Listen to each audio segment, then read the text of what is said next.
We are here at Grow Up Canada, a really cool cannabis conference. This is my first time here. Oh, nice. How many years has it been going? This has been a number of years. I don't know how many this is. Yeah, This it's has been here. been a number We of don't years. make it Canada much, but there's so much happening in Canada. And one of the cool things about Meat Unshackled is we always try to give you good stories combining supply chain stuff. And this is a good one because he might not look threatening, but we are talking to the Pablo Escobar of cannabis in Canada. I'm just kidding. But actually, and let's get into your story. And I want to tell it. It's really, really cool because you were doing essentially what he did, but you're doing it out of Canada. So first, introduce yourself to our audience. Yeah, I'm Jacob McCall. I've been growing for around 22 years, and I own a micro-cultivation facility in Ontario, and yeah, my company focuses on international, so exporting.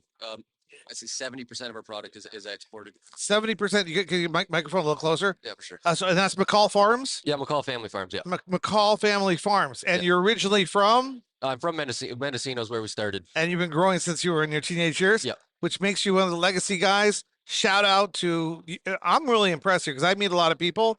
And for a legacy guy from California to transition nationally, internationally, different state, all that kind of stuff. And now you're doing what you're doing. I know we talked before this and you give all credit to your wife, which is really cool. We'll talk about her in a second. But congratulations on your success. But let's talk a little bit about what McCall Farms is and what it does.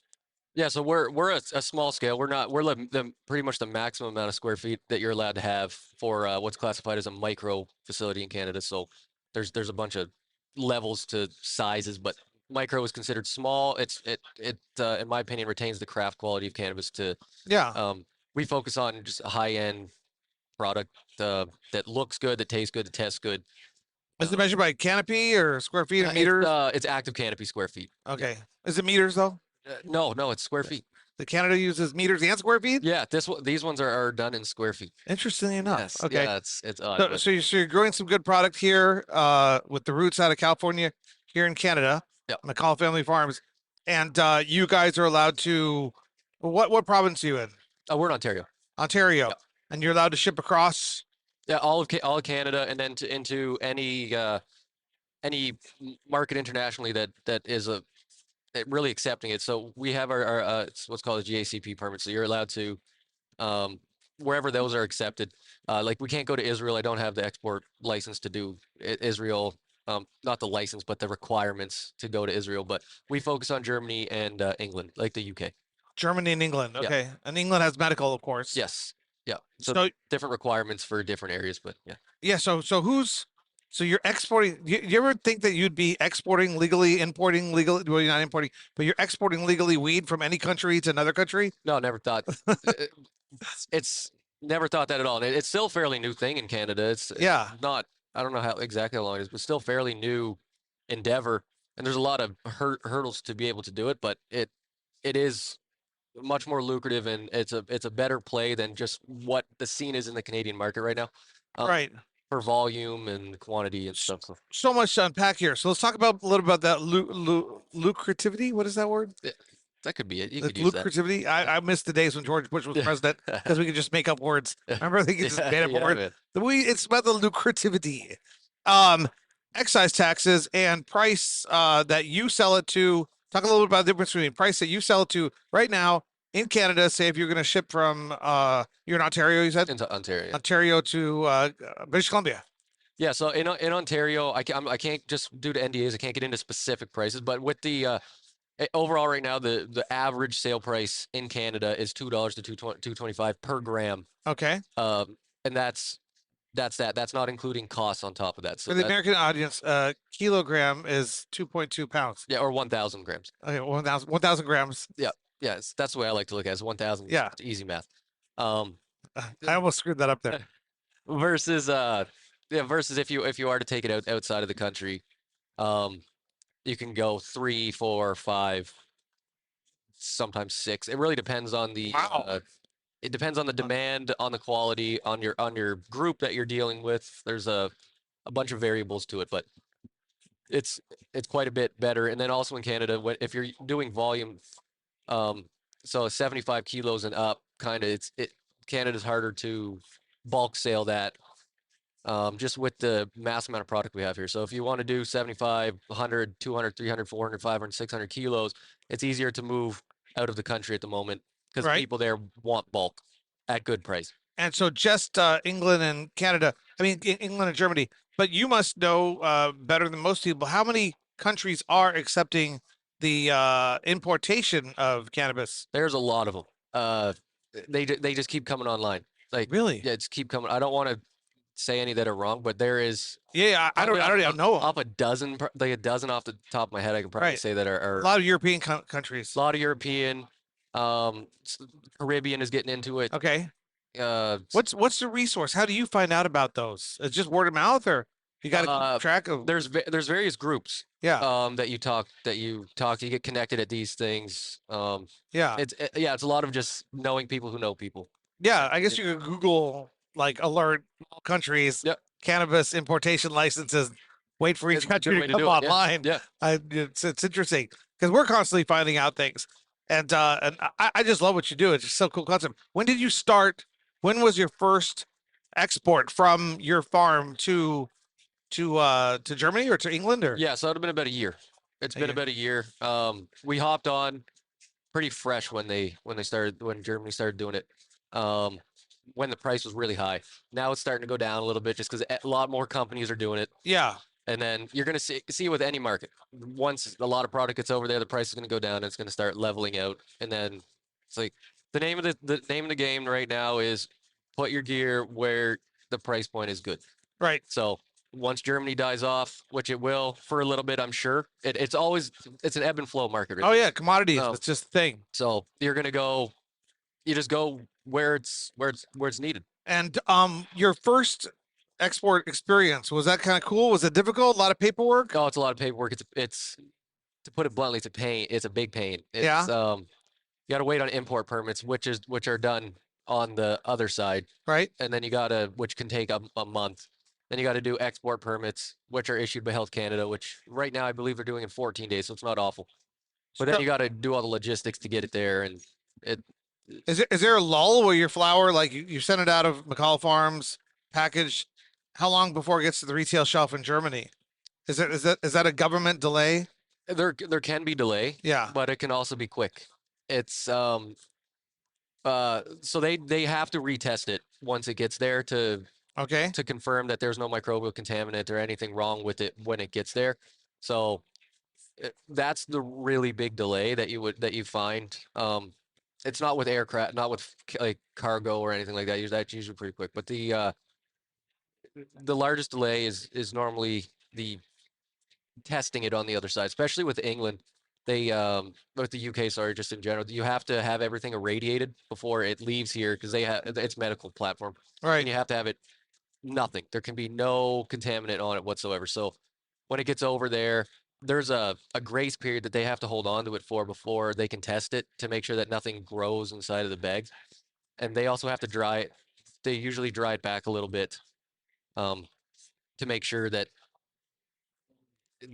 they have reached their preferred moisture content for low microbial activity.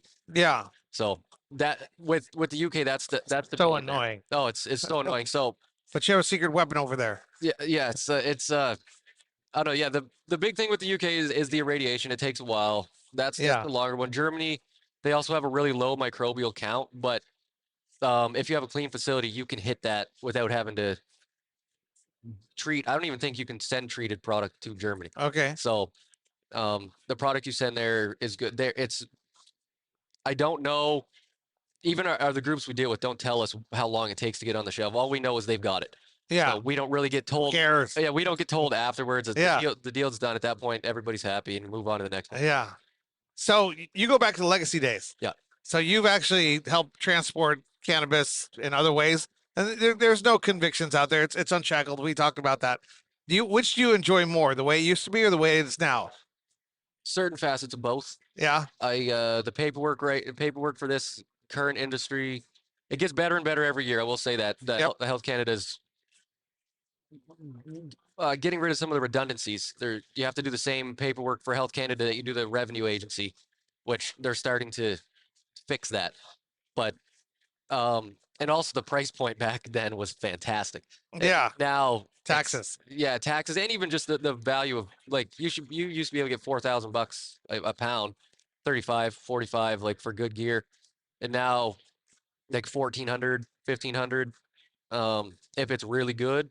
Yeah, and quickly tell us about the taxes. So, say you grow up a kilo, a pound, a gram, whatever measurement you want to use in California, in Canada, and then you ship it in Canada. How much taxes are then recognized by the consumer, as opposed to when you ship it to Canada, then you don't deal with any taxes? So if you ship it international, there's no taxes. You're good there. Yeah, you're good there. But if you That's do good. keep it, it's great. Yeah, and if you do keep it in Canada, I don't know the that's Oh, not my yeah. area that deals with that part, but I do know there's a Let's let you certain not keep pointing out his wife, who's an accountant. yeah, yeah, Yes, standing over there, yeah. that's a secret weapon. But there is a certain per Yes. I don't know what it is per gram. It might even be like $1 per gram that they charge you um to do like retail in Canada. Yeah. But and then there's of course like even if you're doing the bulk sales, there's your like GST, HST. Canada doesn't want to charge you, which is cool. Yeah. Yeah, no The, family the, planning, no stuff. You're a legacy grower. Find yourself a wife that's an accountant and settle down. yeah, it's a good move. That's a smart move. Yeah. I like what you did there. So, real quickly, I want to close out on this, and it's very important. You grew in the old days in California, Yeah. Yeah. where, California and Virginia. and Virginia, Yeah. and now you're growing in Canada, Yeah. and you, I assume, consume as well. Yeah. Well, The quality of the product that you produce, are you satisfied that we are now at the same levels of or better, or worse, or you need the California, Virginia, Canada? so that's a really that's maybe a little bit of a loaded question. I find it very it's grower based. Yeah, Um but the stuff that you're growing, the yeah, I don't want to like I don't our stuff's good. It's good. It you does guys, people like it. It does well. We've never had one complaint about it. We've had the #1 SKU domestically in Atlantic Canada yeah, and Nova Scotia for 4 years running. Um, it's the highest price point and it sells the most. It's sold right. all the time, and we've had that 4 years running all the time. It's on top. But personally, you're not going to sell something you're not satisfied with. No, no, we don't. I would Yeah, throw out a crop if it's. We've luckily never had to do that, but we believe in what we do. I'm here. That's why I retained this craft, this micro size to put out quality. I'm a believer that this is a game of quality, not a game of quantity. Now there's different business plays you can do, right? And whatever business play you do, awesome. That's for you. You're doing a volume play, you're doing a quality play. That's great. But you're never like a volume play is never going to produce the same quality as a craft. as craft. It just doesn't work like that. But like back to the question, like if I look at California, Yeah. if I look at here, So I was younger. I liked it more then. yeah, yeah, like California has awesome product. Yeah.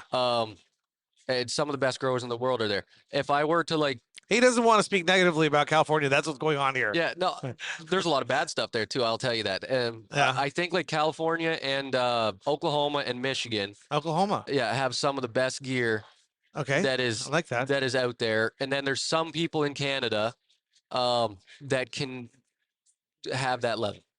Yeah. For sure. You're a young man, man. Your knowledge runs deep. I can tell you're going to be one of the big dogs if you want to be Yeah. in cannabis long I term. enjoy this. This is my passion. This is all I do. All I've done for pretty much my whole life. That's This so is cool. I'm never going to do anything different. And this is Well, you better not get a divorce anytime soon. oh no, I'm not planning on it. We just had twins last year. We're good. Well, congratulations. I am so happy to interview a legacy grower who's transitioned into not just the state by state, the national, but the Canada international market. You are moving and shaking. You're going to be around for a long time. No, I So appreciate you, man. Thank you so much. I think that's so cool. What's next for McCall Farms? You cool with how now with where you're at, or Yeah, I think right now, like we're always looking for more opportunity to basically where the best price point is. I'm always looking at more opportunity to deal with more people. Like I like to deal with like-minded people, the people who buy our product. I so I'm always looking for more. Where can it go next? What can we do next? What's the next big thing? We do tissue culture in house, so we're always then we have a lot of different facets that we do at my place. So whatever's next, we want to learn it, hop onto it, and if we can, do it in a proper way.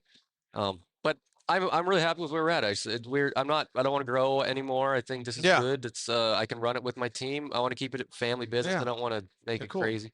You're like one of the cool strawberry farmers outside of Boston. Yeah. I went to Boston University, so you gonna be at Mary Jane in Berlin? No, no, I don't. Somebody from your team gonna be out there? I My business partner might go. Yeah. He might go. We always have to do like it's a price, it's like cost versus effect, right? Yeah. Are we happy with where we're at? Do we want any more buyers? We know we can connect with a lot of people in Germany Okay. just from the people we know out there. So uh, s- we didn't have to go to the previous one. I already know people that are going, so we can Look just at use that. other people that are going as a Yes. How do people find you? oh geez. We have an Instagram. It's at MFF underscore INC. Okay. Um, Other than that, we just kind of stay to Yeah. ourselves. No, that's awesome. This is what we appreciate you coming. We come to these events and different people introduce different people. And one of the moderators at the event said, "This guy, I didn't know," and I could tell by your vibe, man. I love what you're doing. I love introducing to our audience. I think people have learned something from you, Appreciate it. and if they're lucky enough to get in touch with you and do business with you, I think they're going to be better off in life. So, good luck to you and your ventures, and I hope to meet you again. Hope your journey is a long one. Appreciate it, bro. Thank you so much. Nice to meet you. You too, man.